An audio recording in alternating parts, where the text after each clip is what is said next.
Hello, OnCon Collective. Welcome to yet another OnCon Live. We've got a fabulous guest once again for you. Myself, I'm Riva Ananda, part of the OnCon team, and I've got Chris McLean right here with me, my partner in crime for OnCon Podcast, and our wonderful guest, David. Welcome to the show, David. How are you doing? Yeah, I'm really well, thank you, Riva. Good afternoon, good evening, good morning, wherever we are in the world. No, you've watched our show then. Yeah, this is we're everywhere now. Hey, you just stole McLean's line. What are you going to say now, McLean? Nothing. I mean, I'm just going to head out if that's fine. Yeah, that's all right. I've got nothing to add. There, that's fine. Yeah, amazing. So being an effective and empathetic leader, of course, that's what we are speaking today with the amazing David Singleton, starter of many things, wearer of many hats. He's behind many, many success stories, not only in this region, but across the world. And I would say I know David personally, and in 2020 specifically, I'd say one of his greatest achievements was to help businesses in the hospitality industry overcome challenges to get through this COVID-19 pandemic. And his latest adventure is working with Henka Institute as they prepare for their global strategy. And he's working with individuals become better leaders and expand their potential, or as what David says on his website, stretching people to be the best version of themselves. And David, so good to have you with us today. Well, thank you. That's a hell of an intro there. You've done your homework, Riva, that's for sure. Yes, okay. And I'm hidden. I'm going to let both of you guys handle the show now. It's my part. So tell us about yourself, David. I mean, we know that you've been part of GRIF, you've been part of the restaurant industry, and you've been bringing back a lot of businesses back on their feet. Tell us about that experience first. Yeah, I mean, it's been a really tough time around the world, and we were just talking about what's happening in Melbourne just now. We're going back into lockdown. Oh God, here we go again. And here in Dubai, I think we've had some relative fortune, I think, where we are a young population here, and we did go into lockdown really, really early, and the country is relatively protected. But nevertheless, our industry, and the industry I've worked in for many years, the hospitality industry, is on its knees, and it's on its knees around the world. And through GRIF, and for those who don't know GRIF, it's the Global Restaurant Investment Forum. We have a board there, and we've been talking about forming a restaurant association for many years now. Well, I say 3 years now. And, so the industry does have a voice, and we had planned to actually launch in Q3, Q4 of 2020, which never happened because we thought, back in February, we have to do something about this. We have to give the industry a voice, where in other parts of the world where the industry is represented and they can go to government and they can have a voice. They don't here in the Middle East, or certainly in the UAE. And we fast-tracked our plans and very quickly formed the association and created a voice for the industry. We held a series of webinars. It became a webinar season, didn't it? And we ran some quite effective webinars, and out of those formed a number of other little groups as well. Well, they're not little groups actually. They're groups with hundreds of people from the industry who've kind of gotten together on WhatsApp groups and all sorts. We formed MIRA, the Middle East Restaurant Association, and subsequently we were granted an audience with the executive table, with the government, and we were able to take a whole raft of suggestions to the government as to kind of really bring home what was happening in the likely event of what was going to happen with an industry shutdown. The industry represents 10% of the workforce here in the Middle East. Nearly 4% of GDP. So that's right. Yeah. The impact of bankruptcies, people not getting paid, restaurant closures was great. It was unavoidable. There was nothing we could do about this. The industry and had to shut down, and business and the country had to shut down to protect ourselves from this pandemic. But we're blessed in that the country does have wealth and it does have resources, and as a result, and it has strong leadership as well. For those of you who know Dubai and UAE, it has extraordinary vision and it's the vision that will really carry this country through. And they listened and reacted, and over time, a number of our initiatives have been implemented to support and help the industry.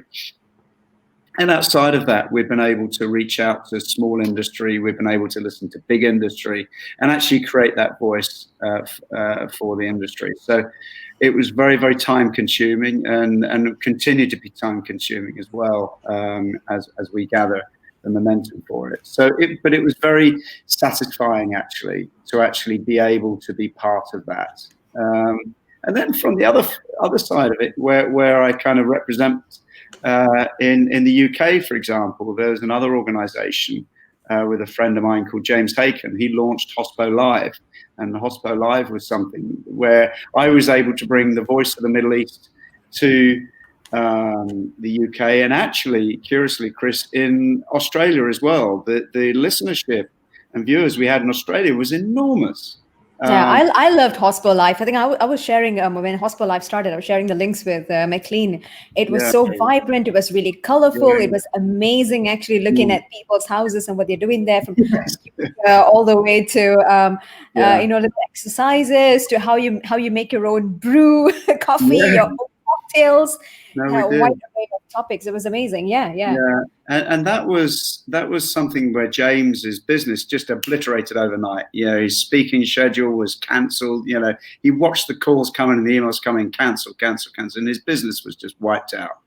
And collectively, they agreed, actually, we're going to do something about this. We're going to actually provide a portal for the industry where that they could motivate, they could inspire, give a forum for people to upskill themselves. And from the Middle East, I was able to bring a voice and inform the Middle East. I used my network to kind of connect with. We had a distillery in Scotland, we had a winery in Bordeaux.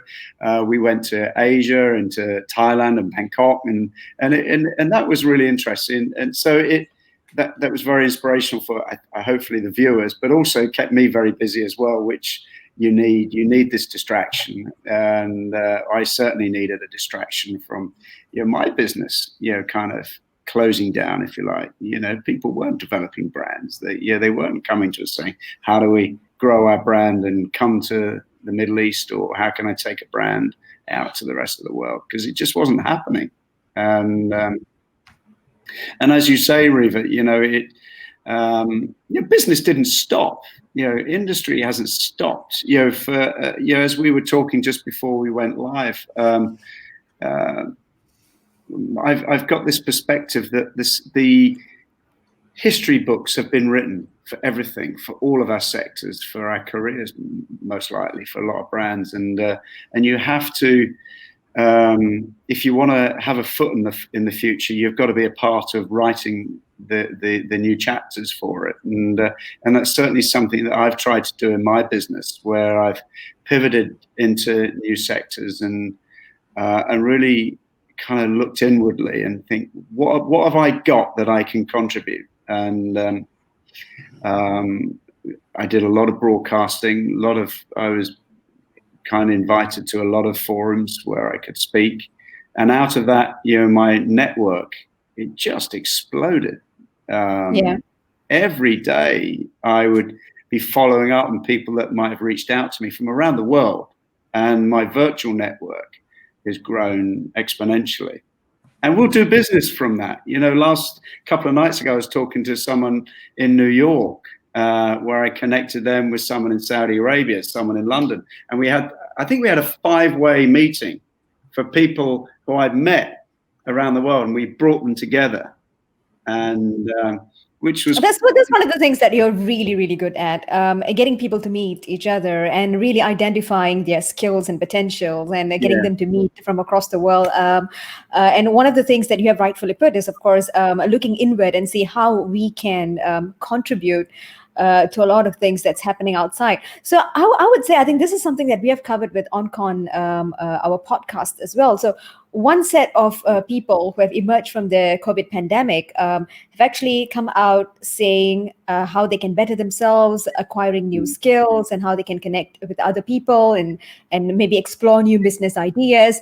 But then there is this other side, of course, who have been really affected, their spirits, and who have kind of like shut down and have met dozens of roadblocks. And I think one of the reasons why you have gone ahead with your coaching and your mentorship program and what you're doing with Henker is probably to help these people explore their potential. So tell us about Henker. Well, Henker is an institute that was, it's quite serendipitous how it's kind of come around. There's two people, David Mikulev and Rachel Treese. They're based everywhere really, but their offices are in Luxembourg, and David is in Barcelona, Rachel in London. And so they really are everywhere. And they created, first of all, their business, FTS Global. And that is a learning and development organization where they run workshops virtually and physically around the world. Then became their well business, and that was taking wellness into particularly the finance sector, into the boardrooms. That's the background, Rachel and Dave's background. And then they saw a need for transformational coaching. And they brought on board Steve Hamilton Clark, and Steve is an incredible coach who's originally from Dubai but now in Canada, and worked with Rachel and Dave to create this syllabus of transformational coaching. Just at a time when they were going live with it, everything was accredited, everything was organized. Then Henker hit, and we took the business virtual. Their chairman is a guy called Steve Millet, who's coincidentally a friend of mine in the UK, and I guess a mentor of mine. And he's been encouraging me to coach for a number of years, and you take my experience from around the world in boardrooms around the world in helping others. And he saw this opportunity not for me to become a coach formally, but to help Henker grow globally. And he saw my skills as a franchise expert, and asked me, please, how can we look at Henker and grow it? But what we've actually done is kind of gone back to basics, and actually our focus is actually to take Henker virtual. And we're going through our first cohorts now of certificate, diploma and master's program, and it is extraordinary. And Steve Hamilton Clark really looks deep inside us as coaches or us as leaders to determine how can we bring a coaching environment into the corporate environment, or make us better coaches and help us become better coaches. And it really is as simple as that. And never has there been a more appropriate time to bring transformation to the boardroom. And because the leader that was required 6 months ago isn't necessarily the leader that's needed now. We've seen businesses really had to shut down and close down or pivot or prosper. Not everyone's crying out there. There are businesses out there that have seen their order book explode, and it's those businesses sometimes that can't cope with it. Profit levels have been squeezed. And there are so many different reasons and needs for transformation now, and that's where Henker is. I think. Arrived at such an amazing time. That's an interesting point to pick up there. As we touched briefly before we jumped on air about this idea of, as Reva said, there's sort of two buckets in the world at the moment: the give up, pack it in, buy into the fear, and just get through this and maybe survive, probably come out weaker. And there's the bucket that says, well, fuck it, I'm not going to hang around. Let's get busy. Let's make something happen. So you see, the world as the world's somewhat crumbling around. Is that a good thing or a negative thing? It's a good thing if you say, well, a lot of the old ways we're purging out. And as you said, we're purging out a lot of corporate ideas and a lot of ideologies that going forward as we start to build out these businesses of the future and we start to work out what does that look like. So you touched on that idea of bringing coaching skills into the corporate. And as I mentioned, I'm sort of moving into this space as well. So from the sort of social enterprise, circular economy background, which I do outside of the podcast, we're also looking at pivoting into that. How do you bring more of that, what you might traditionally call a soft skill, that's now becoming much more mandatory in business? Because you have millennials and Gen Z sort of coming in that have more of that softer approach to life. They want genuine triple bottom line value. They really want to see, they would, something like 88% of millennials would rather go and work for a company that allows them to be involved in social and environmental projects and actually be for purpose and have purpose at work and do good in the world. So these sorts of ideas, you talk about bringing coaching and these different modalities into that corporate workplace, the fact that there is aspects crumbling could be a really good thing for business moving forward. So that future, that business of the future, what does that look like to you? What are the skills people are going to need? What types of jobs might that look like? Is it going to be big organizations done? Is it going to be brands of one, individuals collaborating? What does that look like from your perspective? What are you seeing out there? It's interesting you mentioned the word collaboration, and I think that the power, it's something we've had all these aha moments over the last 6 months, 5 months, and collaboration has been one of those big ones and it's really has occurred to me that we will not get through this if we don't reach out and talk and work with other people now and collaborate with others. And I found that never before has there been a better time to actually pick up the email or the phone and talk to people, and because doors are open. I've met and talked with people who I would never thought I could actually go and meet them, and these are serious senior global leaders that I've been able to network and talk on the phone. And the other night I was talking with someone in New York, and they said to me, how can we help you?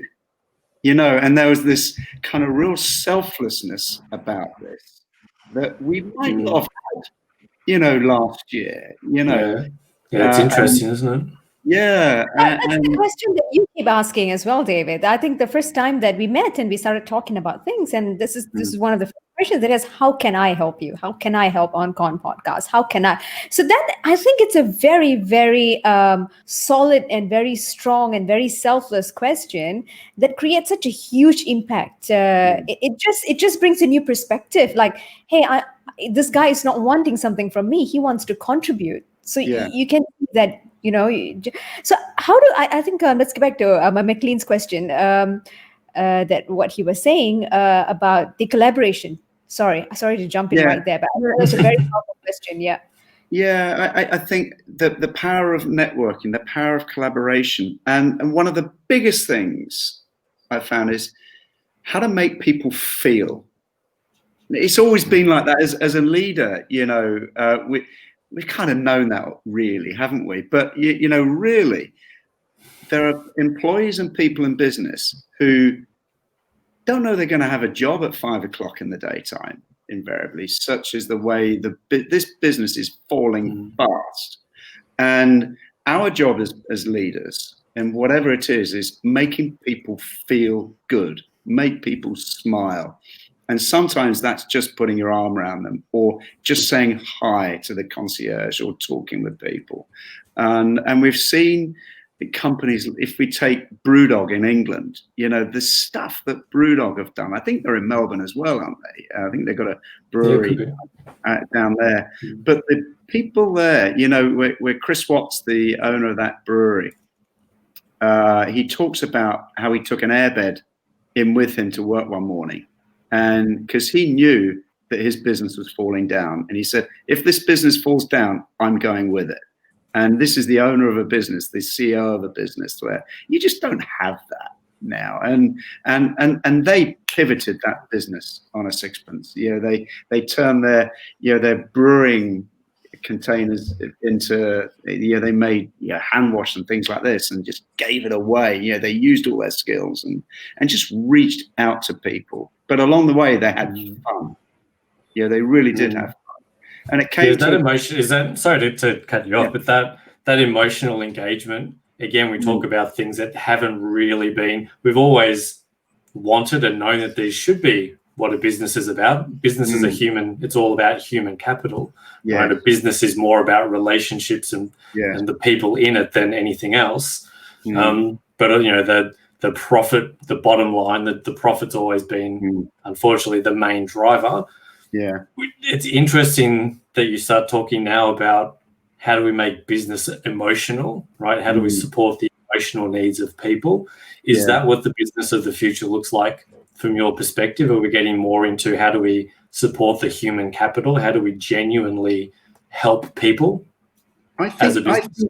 I really think so. And I think we've seen this wave of being mindful of mental wellness and mental health in the workplace. And I think now more than ever, I think leaders are more aware of it and the impact it can have on business. And I think now where people are working more virtually, they're not in the workplace. And, this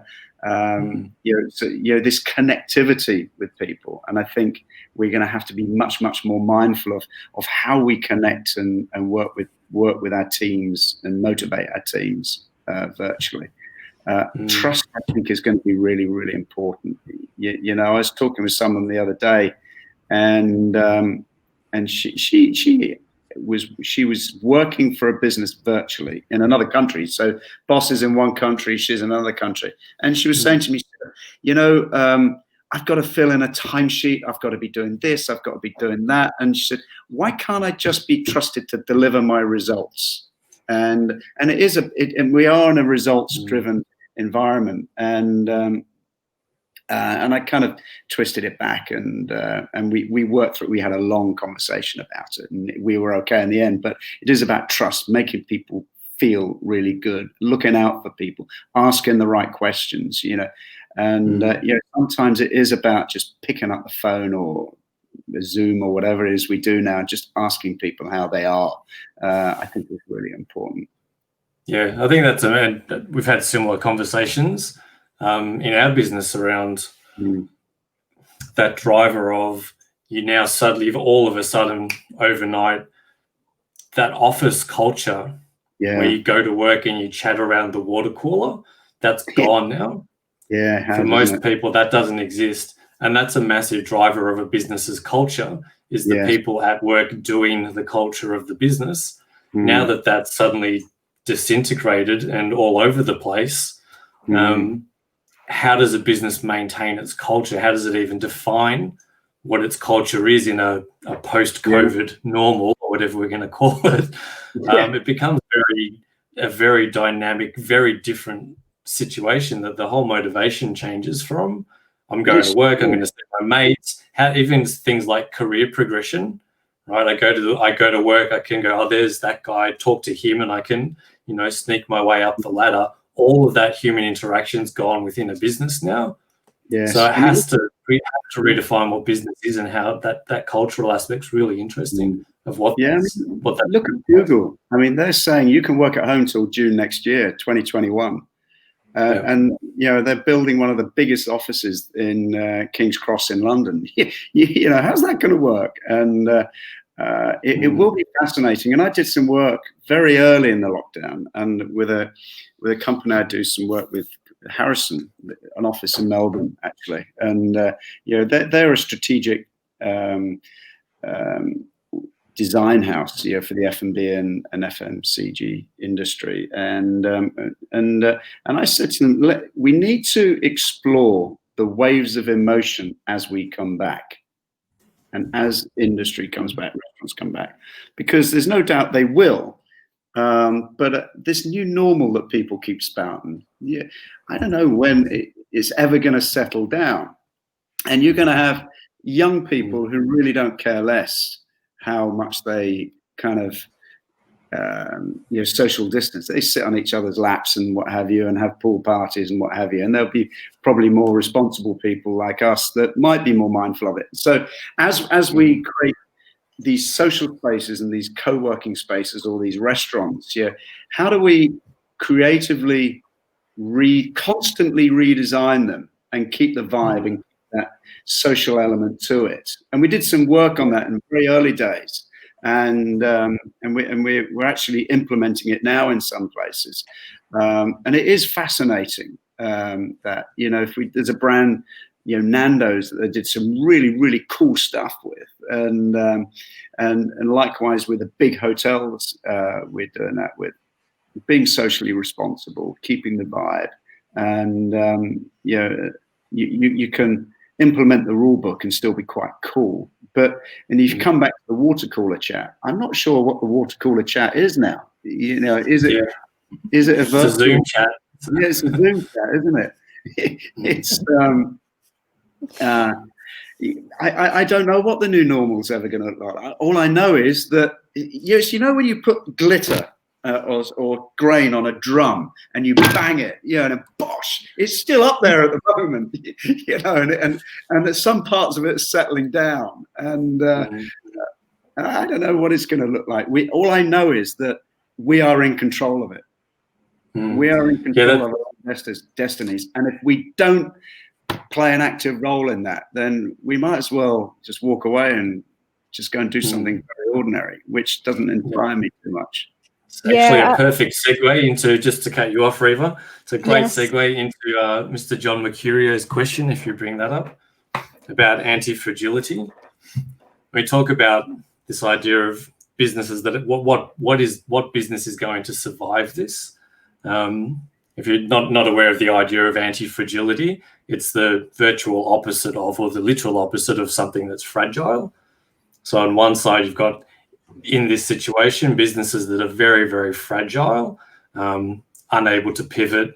Maybe they're things like cafes where they're forced to shut down. They don't have that capacity to reimagine themselves. They're very fragile. They'll disappear.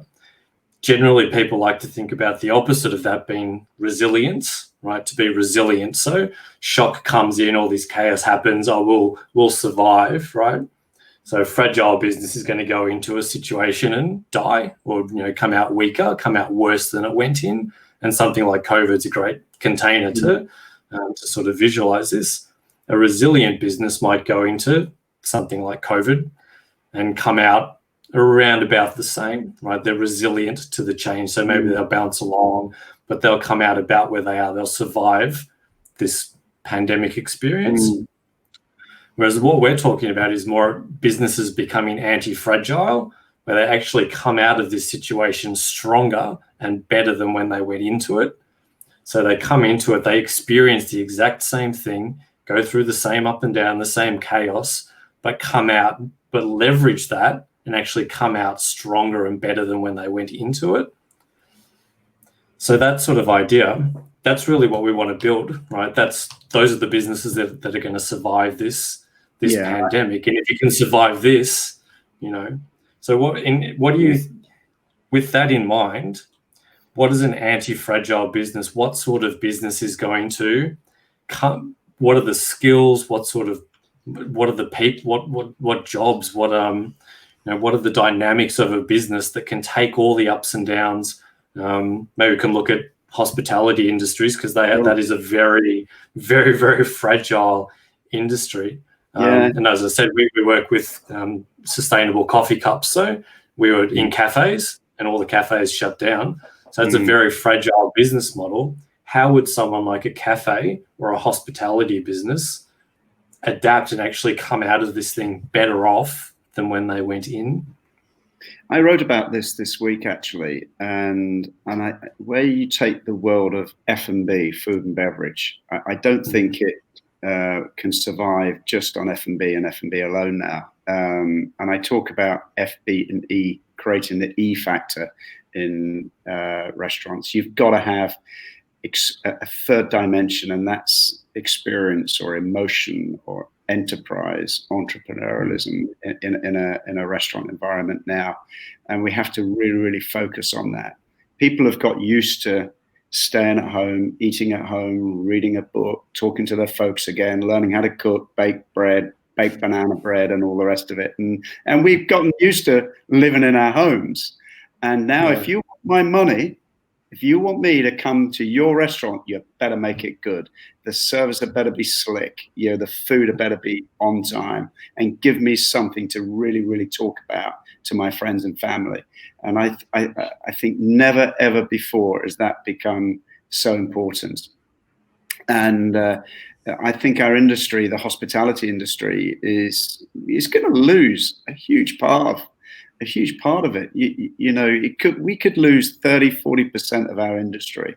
It's shocking. I mean, in your town of Melbourne, I'm hearing awful numbers of restaurants that we're talking around that same sort of hospitality 30-40% at the moment, saying we're in trouble.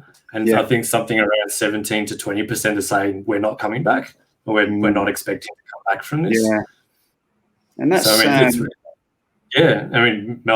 as you're saying, Melbourne's very much known for its cafe culture. Yes. Our coffee, as Reva knows, Reva's a massive fan of our incredible coffee scene and coffee that comes out of Melbourne. But what I do think will come out of this is the real spirit of entrepreneurship, because malls and landlords are not going to want empty, restaurants and empty units. Deals will have to be done, and there are entrepreneurs out there that are dreaming up new concepts all the time, and they're going to do. They will emerge now. If we take the UAE where we are now, they're going to do it with a smaller team, simpler process, more entrepreneurially, And if you go into Kuwait, for example, I don't know if you've seen the coffee culture in Kuwait, Reva. They open these little coffee houses with a footprint of about 100 square feet. They're tiny, but bustling and beautiful and done with no money. It's all about the product, all about the people, all about the vibe. And I think we're going to see that again. I really do.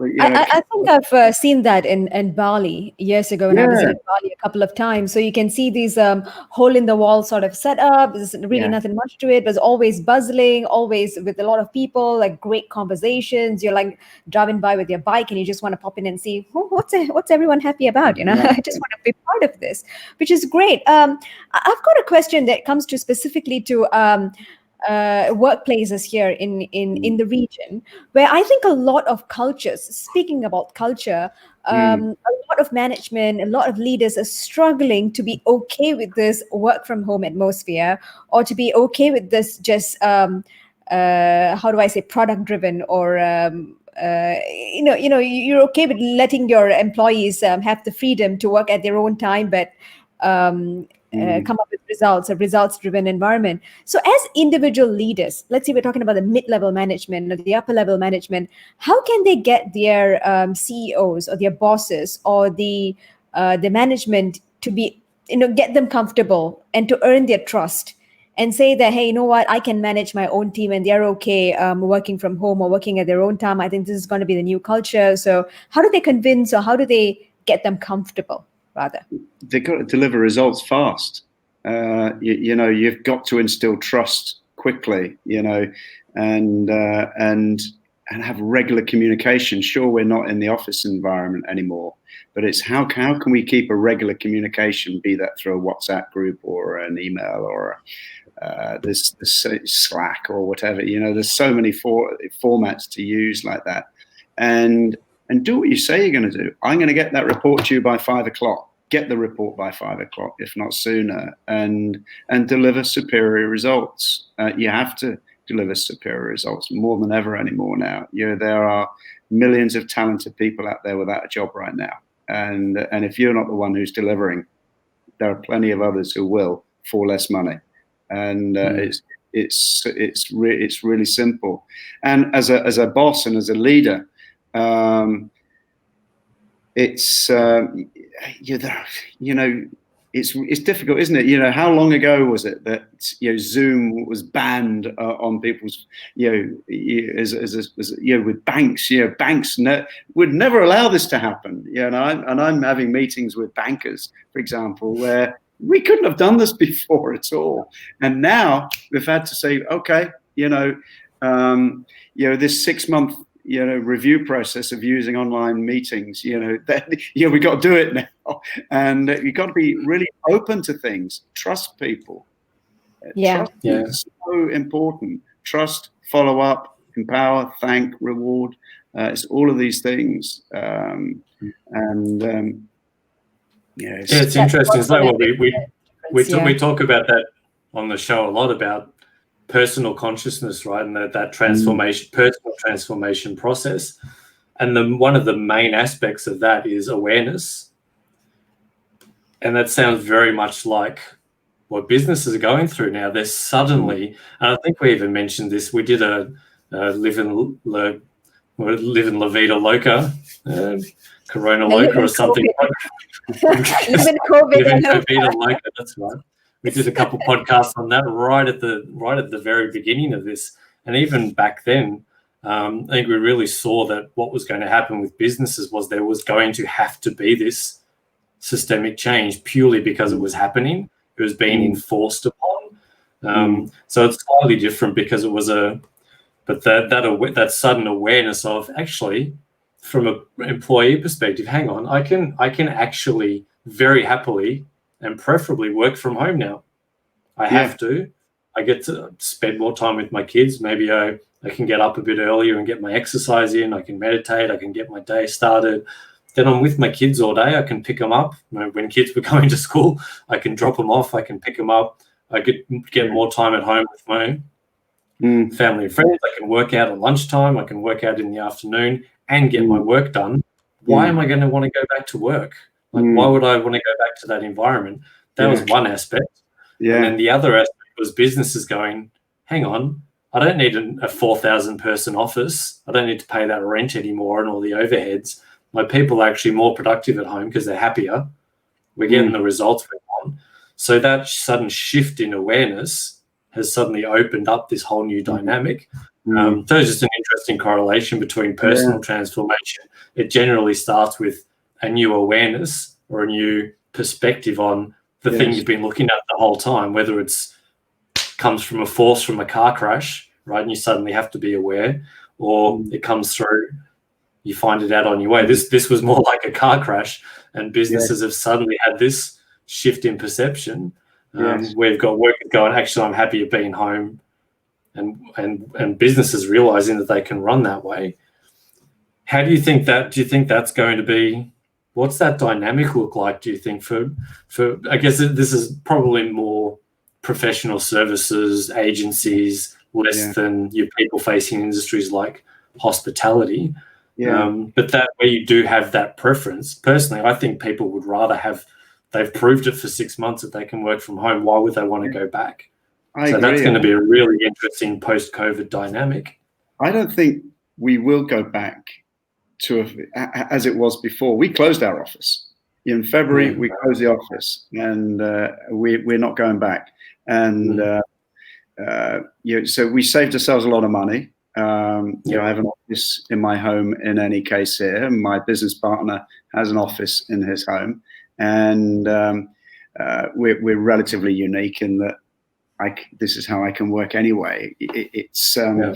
I've saved myself a fortune in airfares. In 2 years prior to this, I was in 40 different countries, and so in that respect. So I don't think, as I say, we'll ever go back. I think what will emerge will be cool co-working spaces. I think that and I see them being big, vast spaces, because there's going to be a lot of vast space available. There's going to be space, and I think there's going to be some cool entrepreneurial co-working space. I think how people, and I said it before, network and collaborate is going to be a part of how we do business again. I think people are going to be engaged much more temporarily, come in for 3 months to to work on a particular project. I think we are going to be in a far less permanence. I think is going to be far less, if that makes sense. And I think we're going to have to constantly pivot. And I'm trying to think of another word for pivot, because I think it's overused already. But maybe it's this flexibility. Maybe it's adaptation, multi-skilled, an ability. You really think about what are my. And I had a business coach once, 5 or 6 years ago. He said to me, he said, "Never ever forget your rookie skill. What got you there is your rookie skill." And in tough times, that's when you really draw on those rookie skills. And I've been doing some writing in the last couple of days just about those. And it really did occur to me when I was having this huge mind dump of my early career. A lot of what my perspectives are now were drawn then, And I remembered a story about when I was a waiter, when I was like an 18, 19-year-old waiter in a hotel, even younger. And I remembered early then that actually the power of networking and the power of curiosity. Being a coach, you have to be curious and dive deep. And that's what Henker teaches us, that, the power of curiosity and going deep. And I remember being in the staff canteen after I'd served my selfish restaurant manager his T-bone steak and his glass of chilled Chablis, because that's what he did. And I went back and sat in the staff canteen. There's this guy next to me who I thought was the new Hotel MIT, and I saw a badge on his lapel, and I said, "Yeah, okay. So what department are you in? What are you doing now?" And he said, "No, I'm not working here." And we got talking, and he turned out to be Secret Service. So within the hotel somewhere, we had someone from the royal family, and he was taking his coffee. And from there on, it's always occurred to me, you never know who you're sat next to, and have that curious mind, never to be afraid to ask and introduce yourself and who are you, because you never know who you meet. And you meet some amazing people, especially in our world of hospitality and industry. It's really cool, and that's where I've always been this infernal networker, I guess, ever since then. And other than that, I really wanted to get out of that place and find myself a bigger and better job. So. I think a lot of people just want to just sorry. No, go. Obviously, there's a three-way conversation happening. Somebody has to cut someone off. So let's talk about what you do as a coach and a mentor. And you started this conversation off by saying that it was your own mentor who said that, "Hey, David, I think you'd be really great at this because you believe in the power of networking. You believe in the power of empathetic leadership." And of course, now with your experience across different sectors and companies across the world, you actually help your clients unblock, unlock their blockages, if you'd want to say, and to find solutions and achieving the best version of themselves. So tell us about, and this is it a relatively new thing that you're doing? Is this something that you've been doing all along, or is this a newfound purpose this year? This year was my goal to do this. Every year I have a goal to do something that I never thought I could ever do or could do. So every year I do something that challenges me. This year was the year where I was going to bring my desire and ability to coach. And the same guy, Chris Edger, Dr. Chris Edger, his name is, and he's a prolific author, and he's currently writing a book at the moment, which I've contributed to, and we reflect on the time when I was a multi-unit leader in England.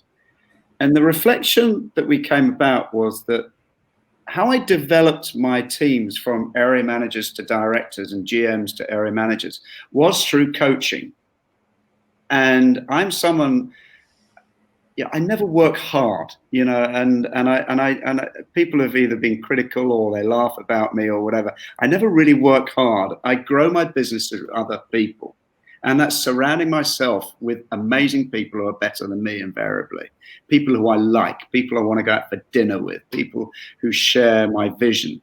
And I stretch them. I bring them on. I tell them what I'm going to do, and I stretch the hell out of them, and make them feel, and it's different with everybody. Some people you can really kick their ass and move them and coach them and mentor them in different ways than other people. And that's I've always done it that way. I take them out of the business and ask them to look back at the business and tell me what you see, and the aha moments will come naturally through them. So it's something that I think I've always done. Now I'm old now, and I think my grey hair. Are you fishing for compliments here, David? No, absolutely not at all. And nothing wrong with a bit of grey hair, David. No, you guys. As you get a bit longer in the tooth, you generate this thing called wisdom. And if you capture it well and use it well, it can be a very powerful thing. And all I do, Reva, and you and I have had lots of conversations about business and life generally. And my job now really is to be it as a coach or a mentor, and they are different things. Being a coach and a mentor, and it's helping people realize it may be their dream, it may be their goal, it may be their sense of frustration. You said it earlier. How do we unlock this cul-de-sac? How do we make it into a highway? And that's really what I do now, and I love it. I really do. I really enjoy it. It's hard work sometimes. You go home at the end of the day exhausted, but the sense of achievement is there for me, and that's what I think. I was. It's always something that I want to do. At some stage, I'm not going to be able to walk or run like I do now, and I just sit in an armchair and coach and help people like that. I don't know. We've got a question over here. I don't know whether you might want to answer it. You might not want to answer it. We've got some romance going on here as well. I haven't decided yet how old I am. You're only as old as the woman you feel. Yeah, we'll run a poll. Did you say you're only as old as the woman you feel? Did you just say that? I did. I didn't say that. It's an old terrible joke, and she's 32, so that's fine. Yeah. No, I've been working in industry. Someone asked the question how old I was. I've been working in industry for 35 years now. So it's and that's 36. You're looking great for 36, Dave. Thank you so much. I was a young starter. No, I've worked around the world, and in some really, really rewarding places. And I was reflecting yesterday. I worked in Russia, and I reflected how the power of listening. Being a great leader is the ability to listen.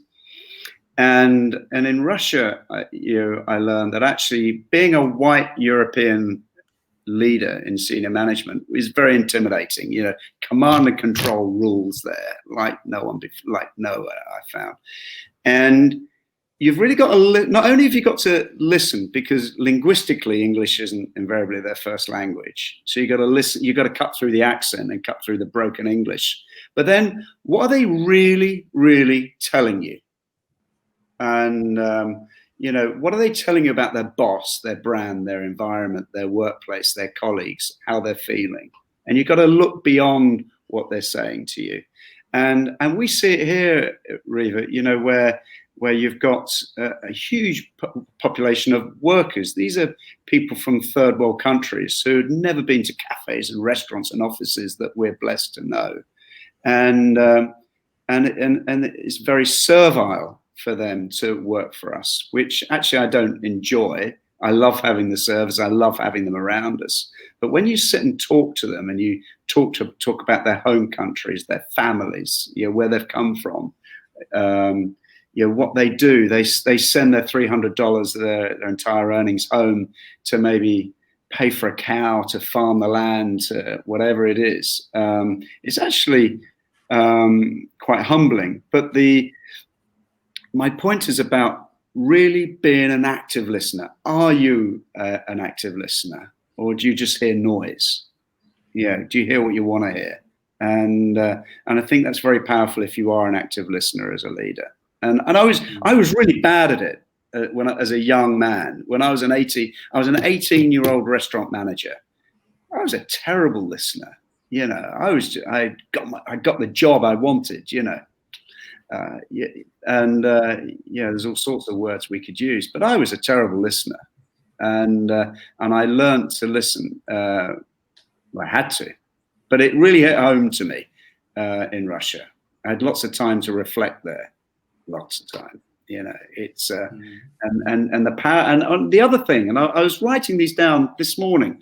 The power of reflection. How often do we stop and maybe meditate or reflect and think about what we've done and maybe capture that and reflect on what we're doing. And I have become more reflective as I've grown older, I think. And I think it's a good We've all been forced to do that in the last 6 months too, and that's why we are where we are. Collectively, we've all been forced just to stop and think and go, what does this mean going forward? So it's a collectively good thing. We're doing exactly that. I think you're right. It's we've been forced to stop and panic, and I know I've reached out to people, and people have reached out to me and say, "How are you? You okay? You good? You're quiet?" Or it's David, you've gone quiet. Yeah, you okay? You're not normally that quiet. It's but also the power of paying it forward as well. People have done some great, kind things for me, be it sending a coffee to my front door or whatever it is.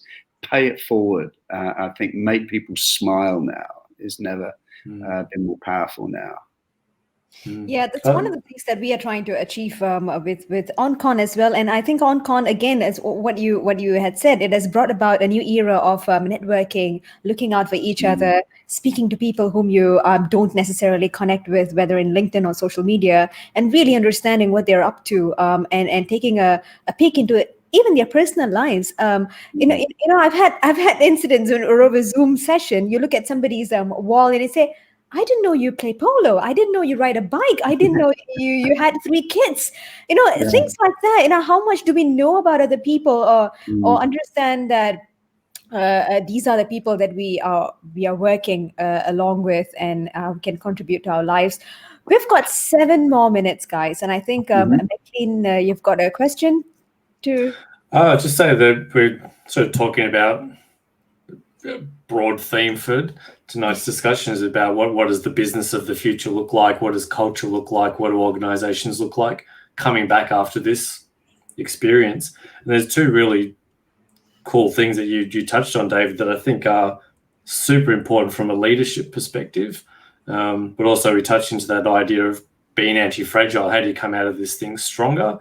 And 2 things you mentioned, apart from we sort of talked about just having an awareness of what's going on, beyond that, actively listening, not just to people, but listening and looking between the lines of what's happening out in the world. And you mentioned entrepreneurship, and that's really that quality of what's actually happening and where can I pivot, where can I flow into the next situation, where can I take this business? So actively listening to the environment, to the business environment, to the economic environment, and making your next move, making your play based on that deep listening of the external environment as much as your internal culture and your people. And when you combine that with another thing you mentioned, which was deep curiosity, I think those 2 together is a really powerful combination of coming out of any situation stronger, whether it's personal transformation or business transformation. If you're aware of what's going on, if you then go a layer down and get really deep into listening to what's actually happening, start to look between the lines, start to go, okay, what can I do next? What's actually coming next? Where can I move? And look at it, the whole situation with a real sense of playfulness and curiosity and positivity and optimism.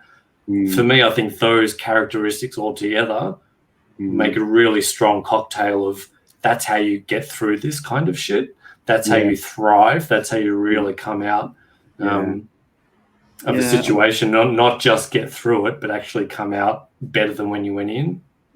And I say to people that, what have you got that nobody else has? Everybody's got something. We're all our own DNA, aren't we?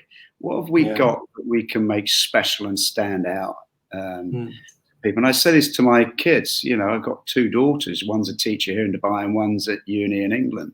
And how do you make yourself stand out as a teacher of kids? Or how do you, as you're going through university now, what skills are you going to generate? What's going to be your rookie skill? It might be too early, but how do you? What's your LinkedIn profile look like? What's your networking ability look like? What are your presentation skills? How charismatic are you? And we don't all have to be these wild, charismatic people, but when you open your mouth and you talk, make it mean something and count for something. And because God help these poor kids coming into this world right now. The generation that are graduating this year, they're going into a wall of nothing. If you're not someone that has something, it's going to be really, really hard. And I'm part of a mentoring organization here called Reach, where we mentor women in business. And a lot of it, I find, is about confidence. Having the confidence as a leader, and especially where we are working with such a diverse community here, and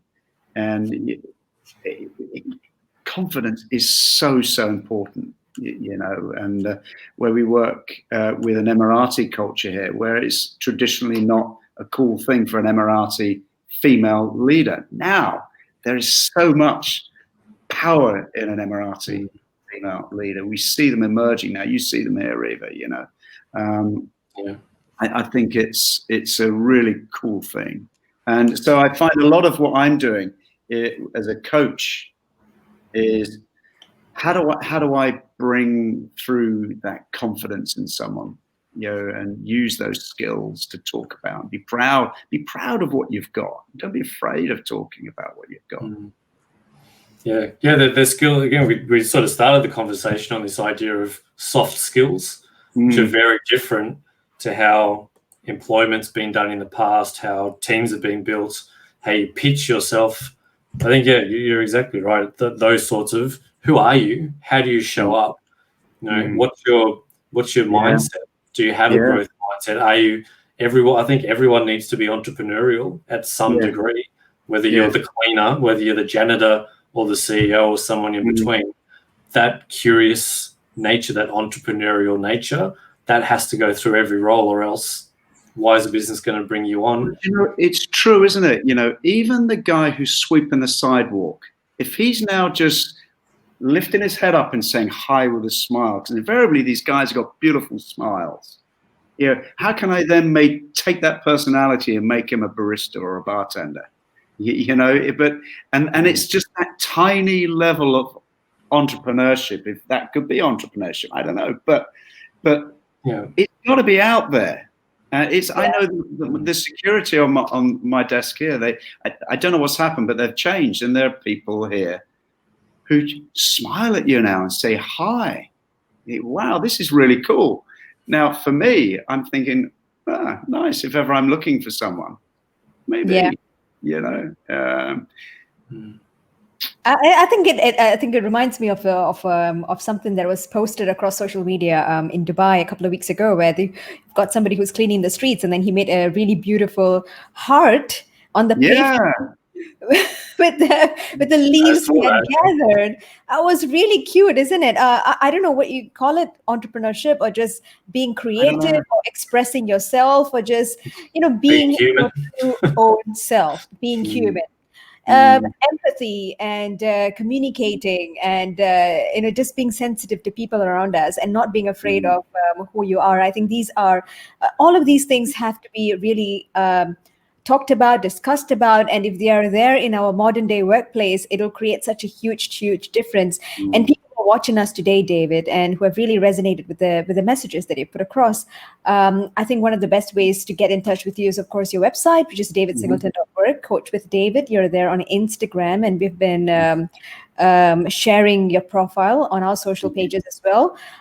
Is that the best way, or is there any Yeah, go to Coach with David. Insta is probably the best one, and you can drop me a message there, and I'm always around. And if people have questions for me, just reach out to me. And you know, and I know after every session like this that I do, there's always people that come from around the world, and I love meeting people. I love helping people, and if people have got anything they want to follow up on and carry on the debate, then be happy to. Amazing. Thank you so much for your time today. It's been amazing having you on the show. And of course, guys, if you're watching us, we are across social media. Just search for Get OnConscious and you'll get us there. And this episode, if you've just tuned in and you're missing it, don't worry about it. It's there saved on Facebook for you to watch. And we'll also be releasing our audio podcast episodes, and you can find this on YouTube as well. So if there's anything that we can do as a team, as OnCon Collective, to make your lives easier, to connect you with people, to network, to get you connected with coaches, therapists, and all those amazing people who have come in on our shows, please do let us know. Take care, everybody. Thank you, David. Thank you for your time. Thank you, Reed. Enjoy your afternoon, you guys. Your afternoon in the sun. Yeah, it's the afternoon. I'm going to go go into our freezing winter evening here in Melbourne. Yeah, actually, we've just hit curfew, so can't go out for a run now. But we've just hit 8 p.m. curfew, so that's it for us. Indoor hit for you. Yeah. That's what you're gonna do. And thank you once again, and we'll see you guys soon. Thank you for joining us on yet another OnCon podcast, and have a great day, guys. Take care, everyone. Next time.